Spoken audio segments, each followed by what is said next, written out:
Vou compartilhar com vocês aqui a mesma palavra que compartilhei ontem com a congregação de São Paulo, a congregação da capital mesmo, da capital paulista. Peço que vocês estejam orando por essa congregação. Esta semana houve um problema lá, e de todas as congregações, do projeto Quero Congregar, é a maior das congregações, é a que tem maior número de irmãos. E eu orei a respeito desse problema no mesmo dia em que ele ocorreu, e o Espírito Santo me deu a direção de que eu fosse lá, pessoalmente, ajudar os irmãos a resolverem o problema. Então, ontem de manhã, tomei um ônibus para São Paulo, cheguei lá no final da tarde, participei da reunião que começou às 18h30, e depois da reunião voltei para a rodoviária em São Paulo, rodoviária Tietê, e embarquei no ônibus de 00:10. Cheguei aqui 7h30 da manhã em Niterói, e estou aqui, para compartilhar com vocês a palavra, mas trazendo a boa notícia de que este problema que aconteceu lá na congregação de São Paulo fez, e eu testemunhei isso, fez com que a congregação ficasse ainda mais unida para a glória de Deus. Isso me deixou muito feliz. Voltei realmente leve, para a honra e glória do Senhor Jesus. Porém, amados, nós sabemos que esse projeto ele tem grandes desafios, grandes desafios, porque além de nós reunirmos irmãos que não estavam congregando há muito tempo, mas que tiveram passagem por denominações diferentes, nós temos o grande desafio de escolhermos alguém para o pastoreio de cada uma dessas congregações. O problema é que um pastor não se forma de um dia para o outro, não é? Então é muito importante a oração de vocês, rogando que o Senhor envie trabalhadores para a sua seara. E como é grande essa seara, irmãos, como é grande. A próxima viagem agora será para Salvador, de onde chegaram mais de 30 e-mails de irmãos que se identificam com esse ministério e que querem se unir a esse ministério, ou seja, que desejam uma igreja realmente bíblica e cristã. Quando é que uma igreja deixa de ser bíblica? Quando é que uma igreja deixa de ser cristã? Bom, esta palavra talvez eu traga para vocês na quarta-feira, se Deus assim permitir. Se Deus assim permitir, Hoje eu tenho esta outra palavra para trazer para vocês, e considero ela da mais alta importância, e quero lembrar vocês que, mediante a missão que o Senhor deu a esta igreja, as minhas mensagens, elas não são mais apenas para a igreja local. As mensagens que eu trago aqui são também mensagens para as demais congregações. Então, eu peço que os amados estejam compreendendo que o que eu trago aqui não é um recado assim para alguém necessariamente daqui. Eu tenho certeza que serve também. No mínimo é uma prevenção, No mínimo é uma prevenção. Mas principalmente é uma mensagem que também está ajudando as demais congregações. E eu sei que o Espírito Santo está usando não somente a mim nisso, está usando também os demais pregadores aqui. Então precisamos ter esta consciência. Por que às vezes alguém que vem trazer a palavra traz uma palavra que é o beabá, Que é o beabá, aquilo que a maioria de nós já sabe. Porque estas mensagens estão indo para a internet, estão ajudando irmãos que estão começando agora em outras congregações e que talvez sejam novos convertidos também. Amém, amados? Então, é muito importante compreendermos isso. Abra sua Bíblia, por favor, na primeira epístola de Paulo aos Coríntios, capítulo 3, versículo de número 17. Quando eu digo que nós temos que orar pelas congregações, não é da boca para fora, temos que orar mesmo, temos que orar muito, porque esse projeto está incomodando as trevas, mas com a palavra de Deus e com as orações, todo o intento de Satanás contra nós cairá por terra. já está neutralizado, em nome de Jesus. E a vitória está na oração sobre a palavra, na pregação da palavra e em vivermos a palavra. Tudo está centrado nele, em Cristo, que é o verbo que se fez carne, que é a palavra de Deus. Primeira epístola de Paulo, capítulo 3, versículo 17. Se alguém destruir o templo de Deus, Deus o destruirá, porque o templo de Deus que sois vós é santo. Mais uma vez, já que é um só versículo, eu quero ler 3 vezes. Se alguém destruir o templo de Deus, Deus o destruirá, porque o templo de Deus que sois vós é santo. Podemos ler juntos, em alta voz? Todos juntos. Se alguém destruir o templo de Deus, Deus o destruirá, porque o templo de Deus que sois vós é santo. Amém. Somente até aqui. Oremos antes de sentar, amados. Pai, esta é a tua palavra, Senhor. Fala conosco por meio dela para a tua glória. Que eu diminua a ponto de desaparecer e o Senhor cresça, e toda honra e toda glória seja dada a ti. E para isto, Senhor, rogo que o teu Espírito Santo, não a minha carne, mas o teu Santo Espírito, ministre esta palavra com o poder que vem de ti, e para a glória do teu santo nome. Nós assim rogamos e agradecemos, e toda oposição maligna esteja repreendida em nome do Senhor Jesus, e a poderosa semente da tua palavra encontre lugar em nossos corações, e esteja, Pai, dando muito fruto de conversão, de uma novidade de vida que glorifica o teu nome. Nós assim oramos e te agradecemos no nome do Senhor Jesus, a quem seja toda a honra e glória para sempre. Amém e amém. Os irmãos podem sentar-se, por favor. Glória a Deus. Meus queridos irmãos, confesso a vocês que toda vez que eu lia esse versículo aqui, eu compreendia erradamente. Erradamente. Este é um dos versículos que está marcado na minha Bíblia, e no qual está inclusive sublinhado, onde está escrito: o templo de Deus que sois vós é santo. Durante muitos anos, até bem pouco tempo atrás, na verdade, então aí já se vão no mínimo 2 décadas, toda vez que eu lia esse versículo, eu pensava que este versículo estava falando de nós individualmente.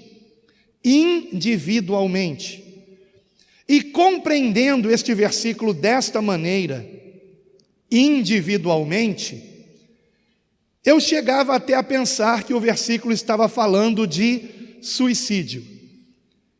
Por quê? Se eu interpretar este versículo como algo diretamente a nós, como indivíduos, e não como o coletivo da igreja, a destruição do templo de Deus seria a destruição do meu corpo físico. Então o que seria isto? Um suicídio. Seja ele um suicídio a curto ou a longo prazo. Como assim a longo prazo? Por exemplo, uma pessoa que sabe que não pode comer determinada coisa e insiste em comer, de certa forma está cometendo suicídio. Uma pessoa que é viciada em qualquer coisa que prejudique o seu corpo, é uma pessoa que também está a longo prazo se suicidando.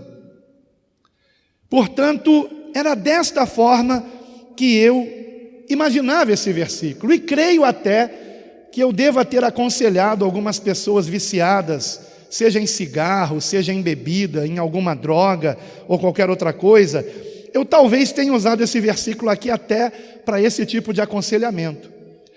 Porém, irmãos, quando nós lemos o contexto deste versículo, nós percebemos que, na realidade, Paulo não está aqui falando, inspirado pelo Espírito Santo, de nós como indivíduos.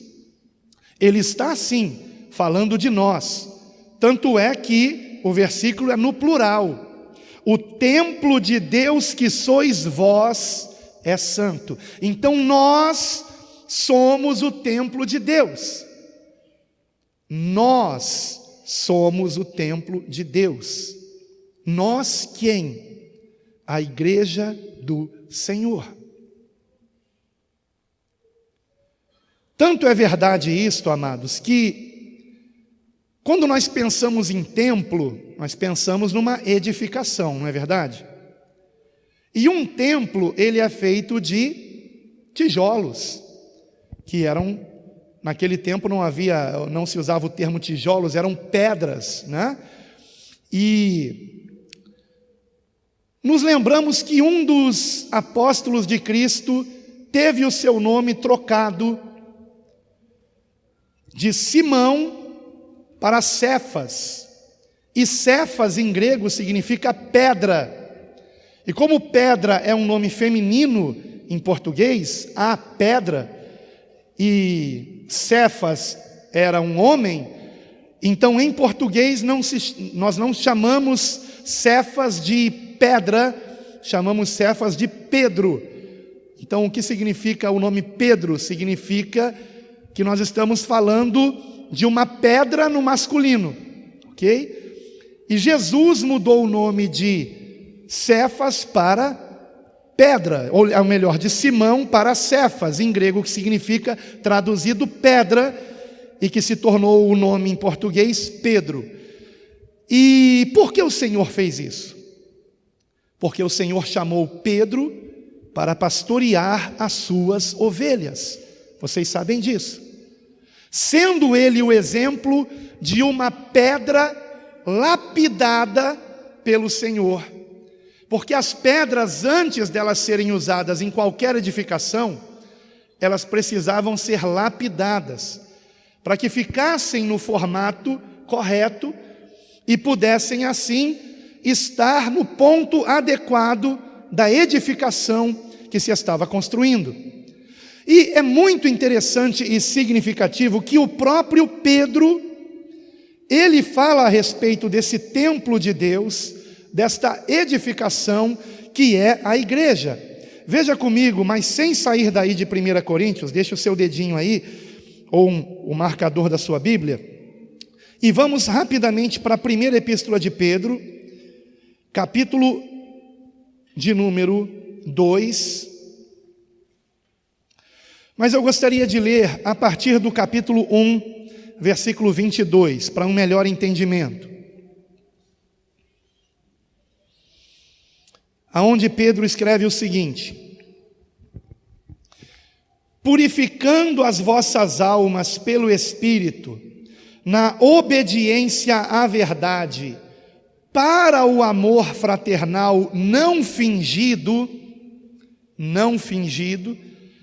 Agora, eu tenho sublinhado aqui, nesse versículo na minha Bíblia, o para e também o purificando, né? Então, para que eu sou purificado pela obediência da palavra de Deus? Com um propósito, para o amor fraternal, não fingido. Não fingido. Muita gente finge que ama, e tome cuidado com aqueles que dizem que te amam. Claro, não estou falando da sua esposa ou do seu marido. Estou falando de pessoas que o tempo todo, eu te amo, eu te amo, eu te amo. Tomem cuidado com isso. Eu tomei uma decisão depois do encontro no lar de sexta-feira, na casa de Durval e Cláudia. Nós ali meditamos na história de Sansão e Dalila. Vocês sabem que Dalila ficava perguntando para Sansão: me conta o seu segredo, o segredo da sua força. E Sansão enganou ela uma vez, enganou duas, enganou 3. Só que na 4ª vez Sansão acabou dizendo qual era o segredo da sua força. E quando foi que ele disse? Quando ela o enganou dizendo que o amava. E não amava coisa nenhuma, né? Então eu tomei uma decisão. Eu não vou falar para vocês que eu amo vocês. Eu não vou falar para nenhum de vocês que eu amo vocês. Eu prefiro mostrar que eu amo vocês. Amor é algo que se demonstra. Não estou dizendo que seja errado você dizer um eu te amo, mas estou dizendo que eu estou cansado de ouvir eu te amo de pessoas que depois me traem como Dalila traiu Sansão, mas de uma forma assim bem agressiva, né? E foi o que aconteceu. Foi o que aconteceu essa semana, e não com ninguém aqui da igreja, graças a Deus, mas foi o que aconteceu. Então, tome cuidado com pessoas que ficam dizendo para você pelo WhatsApp, eu te amo tanto. Tome cuidado com isso, hein? Isso foi apenas um parêntese aqui, ok? Mas o amor verdadeiro, ele não é fingido. E aí o versículo 22 continua dizendo, amai-vos ardentemente uns aos outros com um coração puro, ou seja, sem segundas intenções, sendo de novo gerados, ou seja, nascendo de novo, sendo uma nova criação. Eu nem digo uma nova criatura, porque a tradução correta no grego não é nova criatura, é nova criação. E nova criação não fala de indivíduo, fala, de fato, de fazer algo novo no coletivo, amém? Uma criação nova, que começa com o segundo Adão, e esse segundo Adão é Cristo. Quando a gente fala nova criatura, a gente pensa em indivíduos, mas quando a gente fala nova criação, a gente pensa na igreja. A igreja é essa nova criação, os filhos de Deus que nasceram de novo. Então, como nascemos de novo? Versículo 23, sendo de novo gerados, não de semente corruptível, mas da incorruptível, pela palavra de Deus. Então, qual é a semente que nos faz nascer de novo? A palavra de Deus. Por isso a palavra de Deus é tão importante, por isso insistimos com a palavra, por isso a maior parte do culto é dada à palavra, porque é pela palavra, é pela pregação que nós somos purificados, transformados, gerados de novo, tornados uma nova criação para a glória de Deus. Palavra de Deus que é viva e que permanece para sempre. Versículo 24 agora. Porque toda a carne é como a erva, e toda a glória do homem como a flor da erva. Secou-se a erva e caiu a sua flor, mas a palavra do Senhor permanece para sempre. E esta é a palavra que entre vós foi evangelizada. Por isso eu digo, amados, Deus não tem compromisso comigo individualmente, nem com você individualmente. O compromisso do Pai, do Senhor, é com a sua palavra. Se nós estivermos na palavra, se a palavra estiver em nós, então temos a vida eterna. Mas se desprezarmos a palavra, não há esperança de vida para nós, porque a vida eterna está na palavra. Prosseguindo, versículo 1 do capítulo 2, preste bem atenção. Deixando, pois, toda malícia, ou seja, segundas intenções, motivações erradas, deixando, pois, toda malícia e todo engano e fingimentos e invejas e todas as murmurações, vejam aí, nada disso pode haver entre nós. Vou repetir aqui: malícia, engano, fingimento, invejas e murmurações. Que tudo isso caia por terra em nome de Jesus. Que não haja isso em nós. O que me assusta aqui, irmãos, são os fingimentos. Os fingimentos são terríveis, porque há pessoas que perante nós estão sorrindo e por trás estão nos apunhalando. Cuidado com isso. Agora tomem cuidado também com suspeitas maliciosas. A palavra não nos ensina a suspeitarmos dos irmãos. Temos que ter um coração puro, porém não podemos ser ingênuos. Lembrem-se que, por mais de uma vez, o livro de Provérbios nos adverte a respeito da lisonja.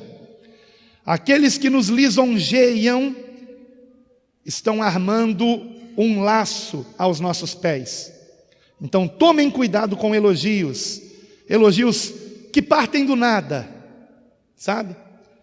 Nunca vou esquecer um dia que, trancando aqui a porta aqui do nosso local de culto, do nada, um irmão colocou a mão no meu ombro: pastor, sabe que eu te amo? E me deu um beijo no rosto. E aí eu brinquei com ele, eu disse: tá, mas eu já sou casado, tá, irmão? No dia seguinte, esse irmão saiu do nosso ministério, seguindo uma pessoa que saiu numa lamentável discussão que aconteceu numa reunião de ministério. No dia seguinte. Então, que amor é esse? Fingimento. Tomem cuidado com isso. Tomem cuidado com isso. Agora eu já sei mais ou menos como era a aparência de Judas, né? Como eu digo, Judas era muito simpático, irmãos. Ele era muito simpático, por isso que ninguém desconfiou dele quando ele foi trair Jesus. Versículo 2: desejai afetuosamente, como meninos novamente nascidos, o leite racional, não falsificado, para que por ele vades crescendo. Se é que já provastes que o Senhor é benigno. Em algumas versões diz que o Senhor é bom. Ou seja, os mandamentos, o que está Pedro querendo dizer aqui, é que os mandamentos do Senhor não são penosos, são para o nosso bem, e temos que compreender isso. Por isso que ele fala aqui sobre leite racional. Temos que compreender a palavra, por isso temos que estudar a palavra, temos que entender por que eu tenho que amar o meu inimigo. E o que significa amar o meu inimigo? Não é dizer para ele eu te amo com o maior fingimento. É na realidade pagar o mal com o bem, orar pelos que me perseguem e abençoar os que me maldizem. Então não é agir com hipocrisia. Porque quando nós pagamos o mal com o mal, quem se fortalece? O maligno. Mas quando nós pagamos o mal com o bem, as forças das trevas são neutralizadas. Por isso não pode haver entre nós fofocas, intrigas. Por isso não temos que falar mal de alguém que não está presente para se defender. Porque quando agimos desta forma, o inimigo bate palmas, se alimenta disso e ganha terreno na igreja.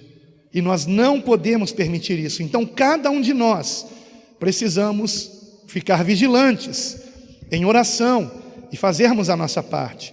Então prosseguindo aqui, versículo 4: e chegando-vos para ele, este ele aqui é Cristo, pedra viva.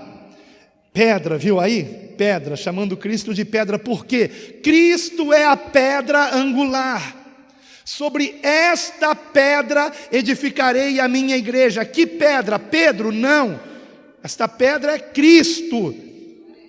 Edificarei a minha igreja, porque o termo ali que o Senhor usou para esta pedra não é o mesmo termo que ele usou chamando Pedro de Cefas. Jesus não disse sobre estas Cefas, sobre esta pedra, ele disse sobre esta rocha edificarei a minha igreja. Que rocha? A confissão de Pedro: tu és o Cristo, o Filho do Deus vivo.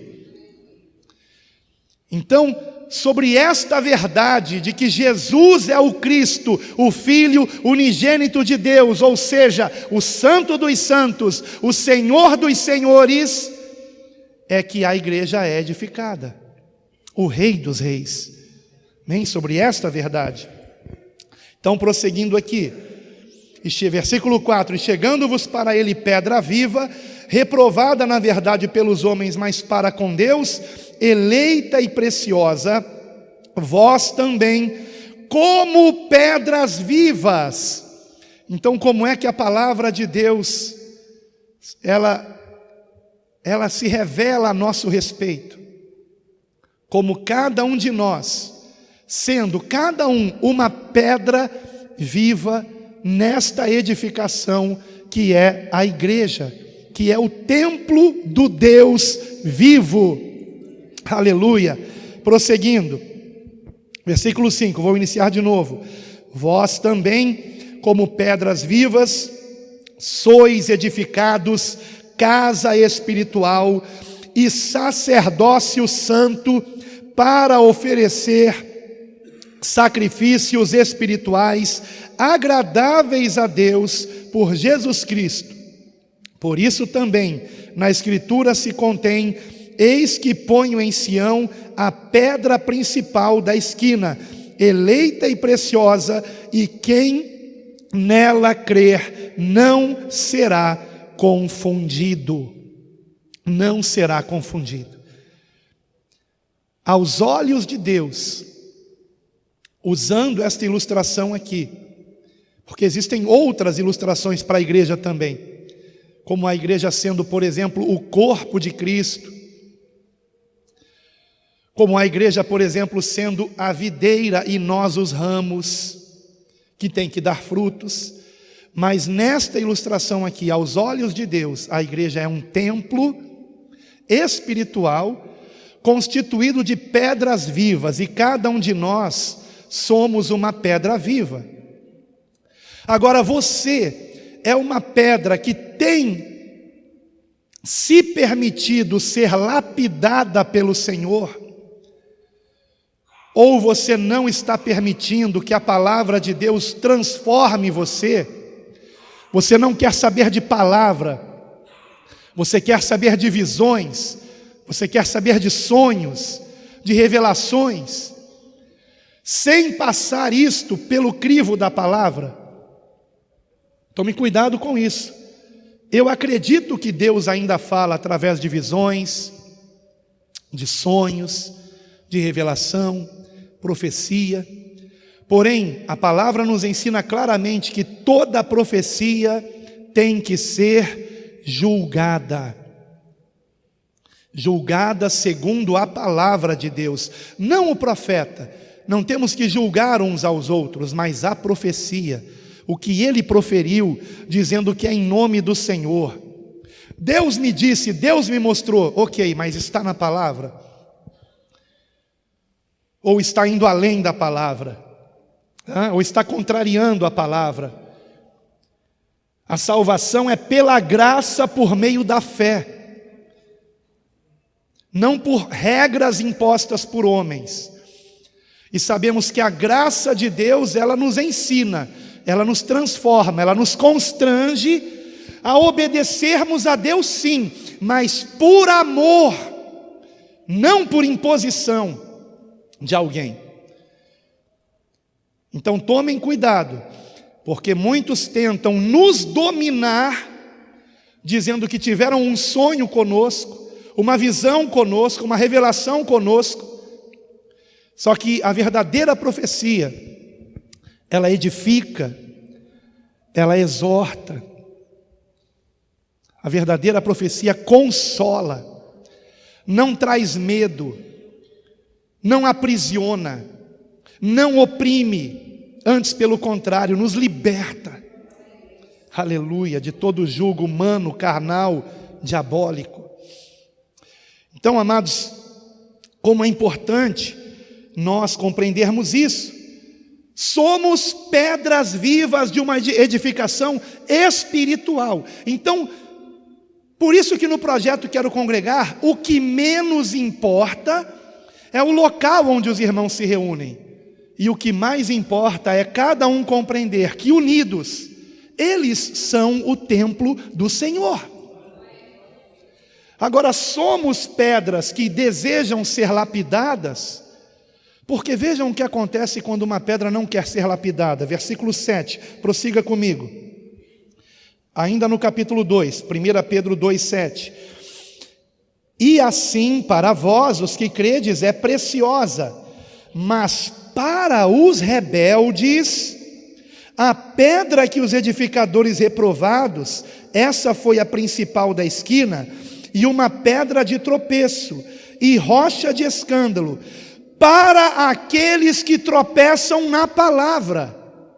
E como é que eles tropeçam na palavra? Prosseguindo aqui, sendo desobedientes para o que também foram destinados. Então, quem somos nós?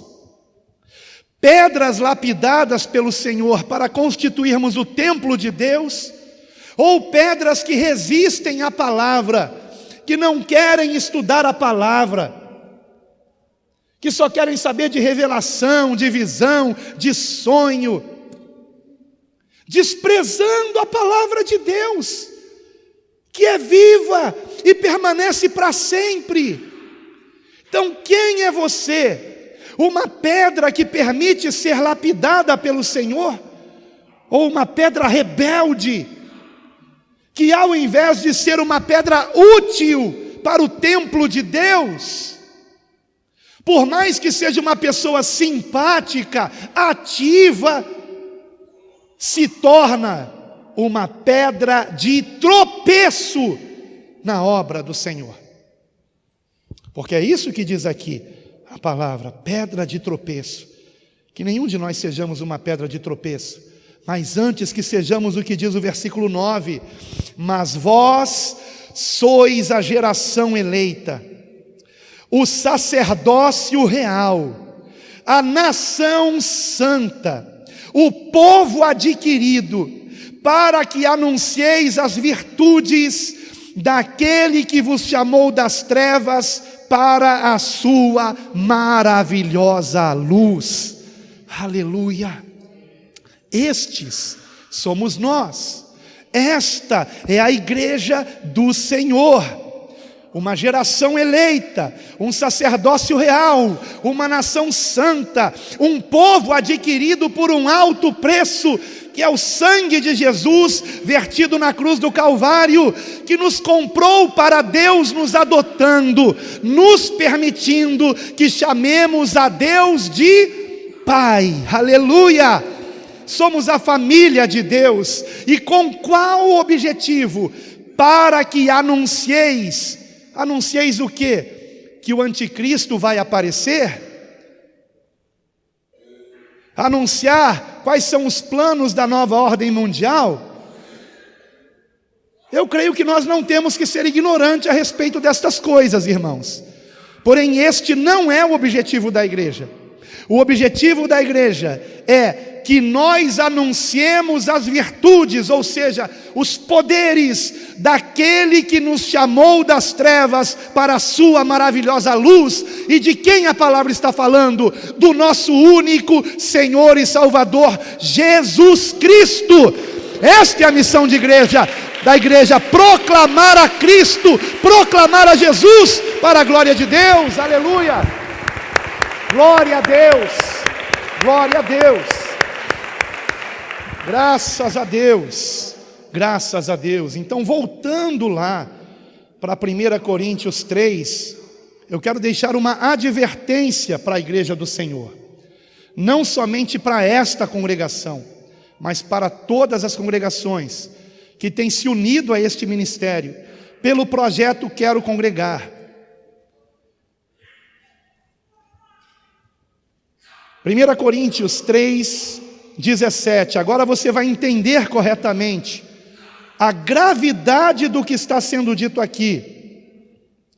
Se alguém destruir o templo de Deus, Deus o destruirá, porque o templo de Deus que sois vós é santo. Como é que alguém destrói o templo de Deus? Essa foi a minha pergunta. Como que alguém destrói o templo de Deus?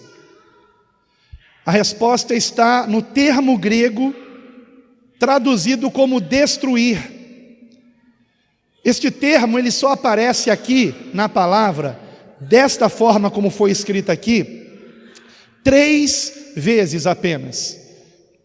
E uma das outras vezes que aparece, ela é traduzida de outra forma, e está aqui mesmo, na primeira epístola de Paulo aos Coríntios, no capítulo 15, versículo 33. Se você quiser, veja comigo. 15, 33. Como que alguém destrói o templo de Deus? Como que alguém destrói a igreja? É possível alguém destruir uma igreja? Eu não estou falando da totalidade da igreja, mas uma congregação. É possível alguém destruir uma congregação? Infelizmente sim. Infelizmente sim. Infelizmente sim. Quantas são as congregações que começaram muito bem e terminaram muito mal? Muito mal. Então que sirva de alerta para nós. Quando nós estudamos sobre interpretação de textos, sobre hermenêutica bíblica, nós aprendemos que quando nós queremos examinar uma palavra no original grego, o que aquele autor quis dizer quando usou aquela palavra? Temos que procurar no mesmo texto se essa mesma palavra aparece outra vez. E é o caso do termo grego traduzido lá no texto que lemos primeiramente como destruir, e agora nós encontramos esse mesmo termo grego em 1 Coríntios 15, 33, na mesma carta de Paulo, mas no capítulo 15, versículo 33, porém em português traduzida de outra forma, que é também o sentido que esta palavra tem no grego. É uma palavra grega que tem 2 sentidos. E assim traduz o texto: não vos enganeis, as más conversações corrompem os bons costumes. E o que significa onde está a palavra destruir aqui? Está justamente no corrompem, isso mesmo, no corrompem. Corrompem os bons costumes, ou seja, poderia ser traduzido também como: não vos enganeis, as más conversações destroem os bons costumes. E Paulo usa esta mesma palavra uma única vez nesta epístola, lá no capítulo 3, versículo 17: se alguém destruir, é a mesma palavra, o templo de Deus. E como é que se destrói? Com más conversações, a maldita da fofoca. Como eu odeio essa porcaria! Os fofoqueiros destroem a igreja. Precisam ser identificados, repreendidos, disciplinados. Porque se nós, pastores, não o fizermos, Deus o fará. Veja o que diz, amados, 1 Coríntios 3, de novo, versículo 17: se alguém destruir o templo de Deus, Deus o destruirá. Então essa palavra, por mais dura que pareça, é por amor. Horrenda coisa é cair nas mãos do Deus vivo. Horrenda coisa, horrenda coisa. Horrenda coisa. Precisamos vigiar, irmãos. Porque só existe fofoca na igreja, porque além daquele que é o emissor da fofoca, existem os receptores da fofoca, os que dão ouvidos à fofoca. Não preste os seus ouvidos a isto. Não preste os seus ouvidos a alguém que fala mal de um irmão. E não preste os seus olhos também, né? Porque agora, com questão de WhatsApp, mandam textos falando mal de alguém. Não permita que isso aconteça. A ira santa que eu tive aqui não é em relação a vocês, não, mas é em relação a certas congregações, onde há infiltrados, que semeiam contendas entre irmãos. Olha, eu glorifico a Deus pelos encontros nos lares, porque neste encontro, como eu disse, recente, agora de sexta-feira, meditamos na história de Sansão e Dalila e como aprendemos ali. Eu nunca tinha notado que foi quando Dalila disse que amava Sansão que ele cedeu.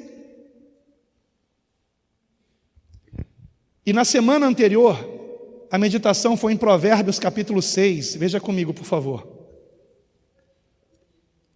Provérbios capítulo 6.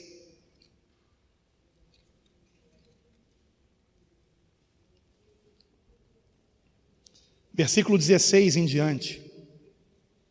Provérbios 6:16. Estas 6 coisas o Senhor odeia, e a 7ª a sua alma abomina. Vamos contar. Primeiro, olhos altivos, Deus odeia. Língua mentirosa, segundo. Terceiro, mãos que derramam sangue inocente, Deus odeia o assassinato. Óbvio, não?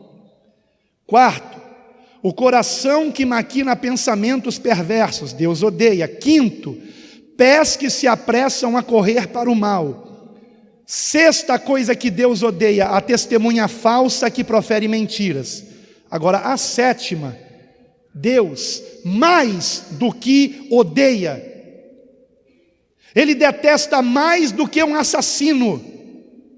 Vejam que coisa, irmãos. E qual é a 7ª? Qual é a 7ª? O que semeia contendas entre irmãos. O que semeia contendas entre irmãos.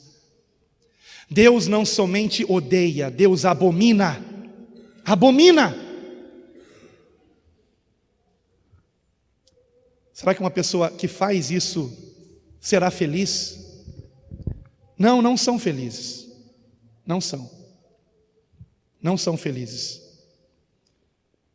Porque não tem a bênção do Senhor. Não por acaso, hoje o culto começou com o nosso amado pastor Robson fazendo a leitura do Salmo 133. Eu quero até aproveitar aqui, pastor, explicar para os irmãos do YouTube, que já andaram me perguntando, por que o pastor não prega mais? O pastor estava num curso de 45 dias, não teve como estar aqui por mais de um mês. Então, explicado, espero que o pastor pregue domingo que vem. Amém? Salmo 133, inspirado por Deus, o pastor Robson trouxe essa palavra no início do culto hoje, na leitura inicial do culto. Ó, quão bom e quão suave é que os irmãos vivam em união. União. Agora, onde há fofoca pode haver união? Onde há intriga pode haver união? Onde há disse-me-disse, onde há inveja, onde há malícia, onde há fingimentos, onde há murmurações, pode haver união? Evidentemente que não. Então vamos aqui prosseguir no salmo. É um salmo que não por acaso ele só tem 3 versículos. É como óleo precioso sobre a cabeça, que desce sobre a barba de Arão, que desce a orla das suas vestes, como o orvalho de Hermon, e como que desce sobre os montes de Sião. Agora preste atenção na conclusão do salmo, porque ali o Senhor ordena a bênção e a vida para sempre. Você compreende por que o Senhor abomina quem semeia contenda entre irmãos? Porque ao fazer isso, as bênçãos do Senhor são retidas. As bênçãos do Senhor, elas se derramam onde os irmãos vivem em união, em amor, em perdão, em misericórdia, na simplicidade, na humildade, na mansidão que há em Cristo Jesus. Ali o Senhor ordena a bênção e a vida para sempre. Como é bom que vivamos em união. Oh, quão bom e quão suave é que os irmãos vivam em união. E oh, quão mal e quão opressor é onde não há essa união. Onde um irmão não fala contra o irmão, ou onde um irmão finge amar outro irmão, e por trás está falando mal, semeando contendas, e às vezes parecendo muito espiritual. Olha, eu vou te contar uma coisa sobre aquele irmão, mas não conta para ninguém não, tá? É só para você orar. E assim vai se disseminando a fofoca. Aí aquele outro vai contar para o outro também só para orar, e o outro só para orar. Aí quando aquele irmão, que é o alvo das orações, ele chega na congregação, ninguém mais cumprimenta ele do mesmo jeito, porque um maldito semeou no coração das pessoas dúvida a respeito da integridade daquele irmão. Por isso Jesus nos alertou que se você souber de alguém que tem algum pecado, procure essa pessoa a sós e fale com ele. Ele não disse, chame um grupo de irmãos para orar por ele. Não foi isso que o Senhor disse para fazer. Sejamos obedientes a Cristo, irmãos. Conheçamos a Cristo e prossigamos em conhecer a Cristo. Os seus ensinamentos precisam ser não somente conhecidos, precisam ser praticados. E como que eu reajo a um fofoqueiro? Ore por ele. Ore nas suas orações pessoais. Tranque seu quarto, dobre o seu joelho. Ore pelos que te perseguem. Foi o que Jesus nos ensinou. E quando alguém chegar no seu ouvido e disser, sabe o que fulano falou de você? Você pode perguntar, foi coisa boa ou coisa ruim? Ah, é coisa ruim, então não quero nem saber. Mas o que você tem a dizer sobre ele? Que Deus o abençoe. Porque Jesus nos ensinou isso. Abençoai os que vos maldizem. Não caia no ardil de Satanás. E não se esqueça que a mesma pessoa que falou mal de um irmão para você, falará mal de você para outro irmão também. Ela precisa de libertação. Ela, sem saber, é uma agente de Satanás na igreja. Ou às vezes sabendo. Ou às vezes sabendo. Mas na maioria das vezes, sem saber. Só que a palavra, a pregação, palavras como esta, transformam, irmãos, libertam. E conhecereis a verdade, e a verdade vos libertará. A verdade é Cristo, a verdade é a palavra de Deus. Então eu tenho esperança que esta mensagem traga libertação para aqueles que estão oprimidos. Peço perdão por chamar aqui de maldito quem faz isso. Eu aqui volto atrás nessa palavra, e em nome de Jesus que essa pessoa seja abençoada. Mas é que nos dá uma ira, irmãos.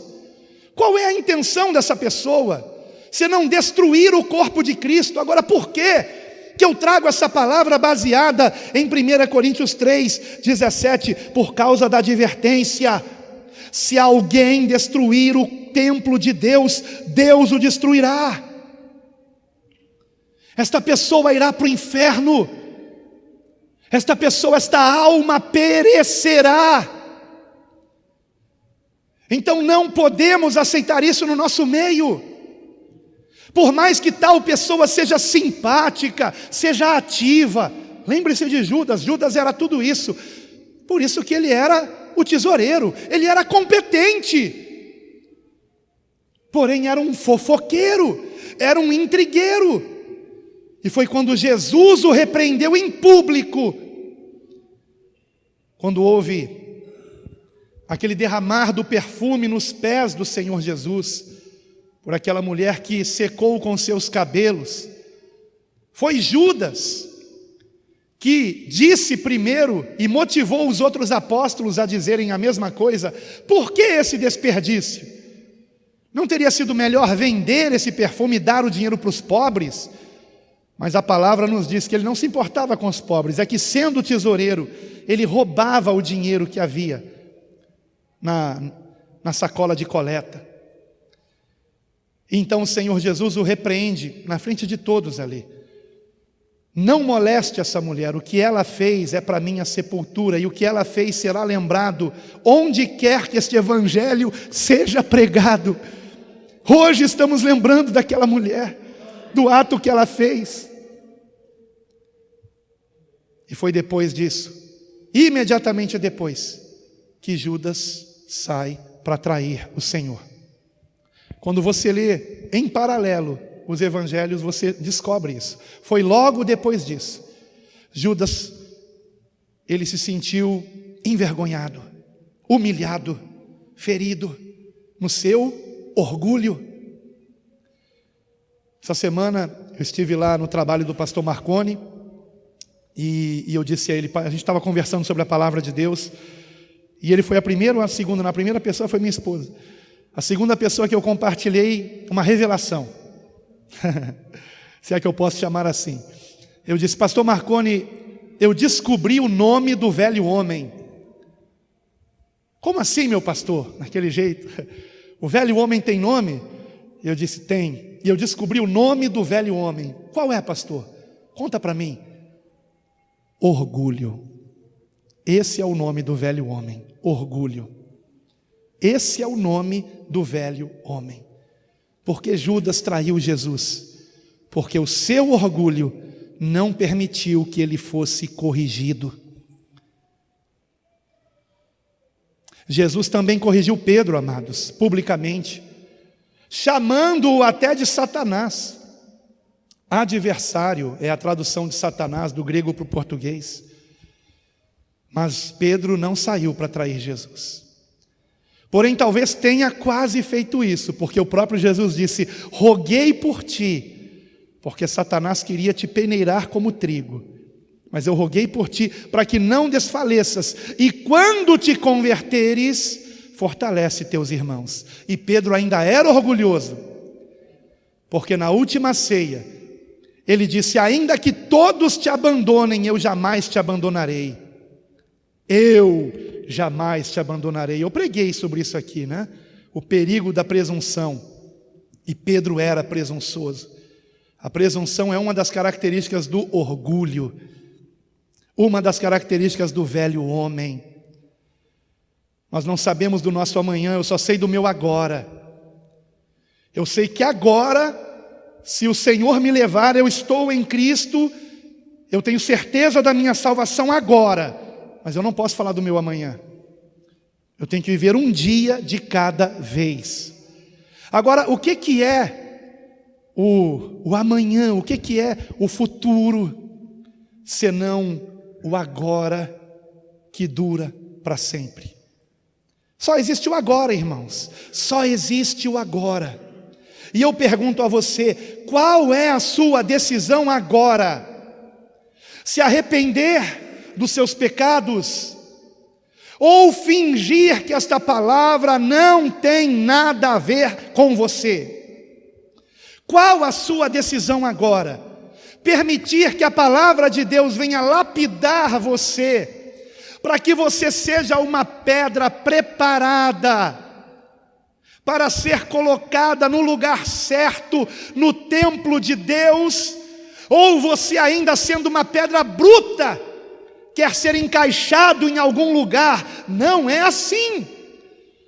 Existe um tempo de preparação, de lapidação, de renúncia de nós mesmos, de morte do velho homem, que muitas vezes ainda não morreu, ele está ainda agonizando, mas não morreu, não morreu, não morreu. Foi muito forte quando eu assisti um vídeo curtinho de um homem caminhando por uma floresta, e ele carregava uma pá, e ele carregava um fardo pesado, E ele começa a cavar na floresta e faz uma cova. E naquela cova ele joga aquela mochila pesada. E finalmente, por fim, ele se coloca de costas e ele se joga também dentro da cova. E em seguida aparece novamente ele, porém sem o fardo pesado, e agora novamente jogando terra naquela cova. E a última parte do seu corpo que é coberta são seus olhos. E finalmente ele é completamente enterrado. Às vezes a gente pensa que o velho homem morreu e está sepultado, mas os seus olhos ainda estão, vigiando o que os outros estão fazendo, vigiando o que os outros compraram, o que eles ganharam, que vitória tiveram. Às vezes o velho homem ainda está cuidando da vida dos outros. A palavra diz sim, cuidai uns dos outros, mas não neste sentido. Temos que cuidar uns dos outros, amando uns aos outros, e não querendo a destruição uns dos outros. Então, queridos irmãos, o tempo já não me permite mais, mas se você ler o contexto de 1 Coríntios 3, você pode ler desde o início. Veja o que ele diz no início: e eu, irmãos, não vos pude falar como a espirituais, mas como a carnais, como a meninos em Cristo. Por que carnais? Porque a carne ainda estava no controle da situação. Então ele não pôde falar àqueles irmãos como a espirituais, mas como a carnais. Então essa primeira epístola de Paulo aos Coríntios, ela vem trabalhando isso, o morrer do velho homem, o nascer de novo. E na segunda epístola de Paulo aos mesmos coríntios, aí nós vemos uma epístola escrita para alguém que já é espiritual. É muito interessante comparar o teor da primeira epístola com o teor da segunda epístola. Eu não sei quanto tempo se passou entre uma epístola e outra, mas com certeza não foram semanas nem meses, certamente foram anos, porque na segunda epístola, Paulo já fala coisas profundas, espirituais. Fala que as armas da nossa milícia, por exemplo, não são carnais, mas espirituais e poderosas em Deus. Aleluia! Então, eram carnais. E até que ponto nós ainda somos carnais? Até que ponto nós ainda nos ofendemos com a própria palavra de Deus, com uma pregação, com uma simples instrução pastoral? Até que ponto isso nos ofende? Até que ponto nos machuca? Se te machuca, se te ofende, o seu velho homem ainda não morreu completamente. Porque a palavra diz: instrui o sábio e ele te amará. Mas se você instruir o tolo, ele odiará você. Quem é você? Seja sábio.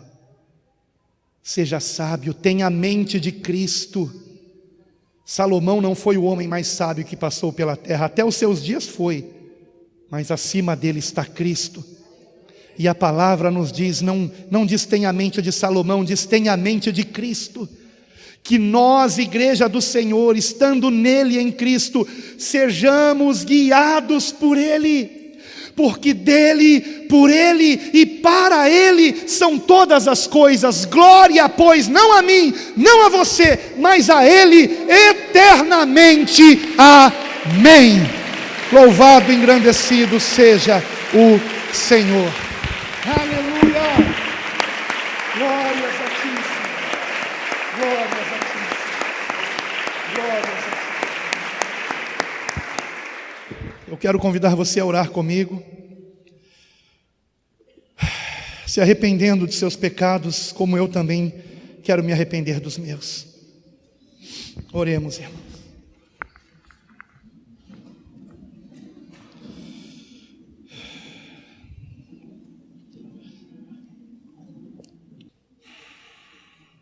Ó Senhor nosso Deus, Pai Celestial, amado Deus e Pai, ó Pai querido, eu sei que se não for pelo Teu Espírito, nada acontecerá. Não é por força, não é por violência, não é por gritos que eu dê pregando a Tua palavra, não é por tapas no púlpito, contorções do corpo, não é por uma face assustadora, mas é pelo Teu Espírito, Senhor. A minha esperança e oração aqui, Pai,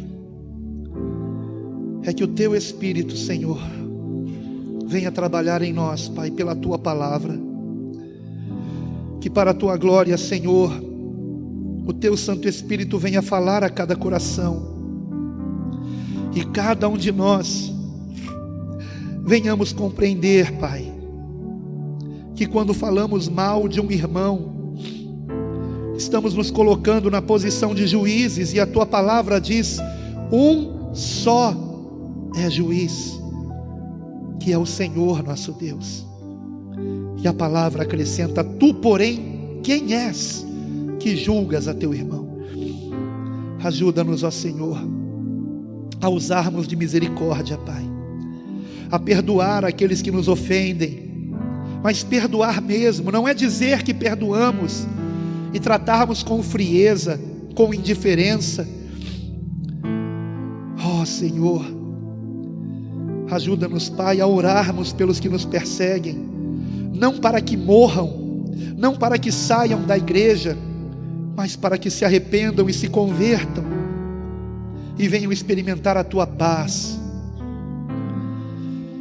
Ajuda-nos, Pai, a abençoar aqueles que nos amaldiçoam. Ajuda-nos, ó Senhor, a pagarmos o mal com o bem, porque a Tua palavra diz: vença o mal com o bem. O bem prevalece, o bem é mais forte, porque o bem vem de Ti, Senhor.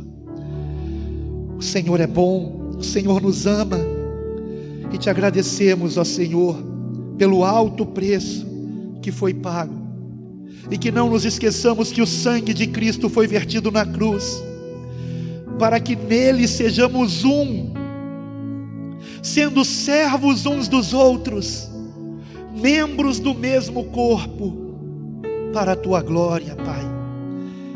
Ó Senhor, que valorizemos o sangue de Cristo, nos arrependendo de todo o pecado, e não só os pecados que geralmente os crentes costumam falar, como prostituição, fornicação, adultério, mas também os pecados sutis,